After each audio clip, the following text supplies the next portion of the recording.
జిల్లా ఎంఐఎం అధ్యక్షుడిగా ఫయాజ్ నియమితులయ్యారు. ఈ మేరకు పార్టీ చీఫ్ అసదుద్దీన్ నిర్ణయం తీసుకున్నారు. ప్రస్తుతం జిల్లా అధ్యక్షుడిగా షకీల్ కొనసాగుతున్నారు. ఆయన స్థానంలో ఫయాజ్కు బాధ్యతలు అప్పగించారు.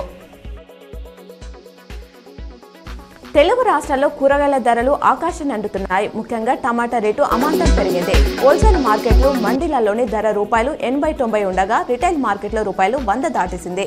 భారీ వర్షాలకు పంట దెబ్బతినడంతోనే ధరలు పెరిగాయని వ్యాపారులు చెబుతున్నారు. మోదీ పాలనలో జరిగిన అభివృద్ధి శూన్యమని ఎంపీ అసదుద్దీన్ ఓవైసీ అన్నారు. నిజామాబాద్లో ఆదివారం జరిగిన సభలో ఆయన మాట్లాడారు.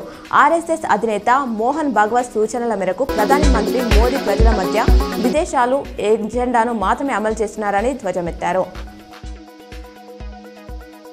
తన కుటుంబంపై అభ్యంతరకర వ్యాఖ్యలు చేసిన మంత్రి కొండా సురేఖపై నటుడు నాగార్జున వేసిన పిటిషన్ నేడు కోర్టులో విచారణకు రానుంది.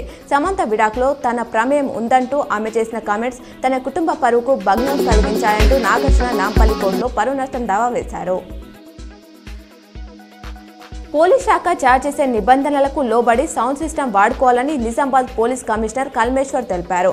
నగరంలోని డీజే నిర్వాహకులు ఆదివారం సిపిలను కలిసి సౌండ్ సిస్టమ్లను నిషేధించవద్దని వినతి పత్రం ఇచ్చారు. దీనిపై స్పందించిన సిపి ప్రజలకు ఇబ్బంది కలగకుండా సౌండ్ సిస్టమ్ ఏర్పాటు చేసుకోవాలని సూచించారు. హైడ్రా కూల్చివేతలపై 2013లో కాంగ్రెస్ తెచ్చిన భూ చట్టం ప్రకారమే ముందుకెళ్లాలని ఎంఐఎం చీఫ్ అసదుద్దీన్ ఓవైసీ సూచించారు. బాపుగఢ్తో సహా ప్రముఖుల సమాధులన్నీ ఎఫ్టీఎల్ పరిధిలోనే ఉన్నాయన్నారు. తెలంగాణ సచివాలయం కూడా ఆ పరిధిలోనే ఉందని చెప్పారు. పేదల ఇళ్లు కూల్చివేతపై ప్రభుత్వం పునరాలోచన చేయాలని కోరారు.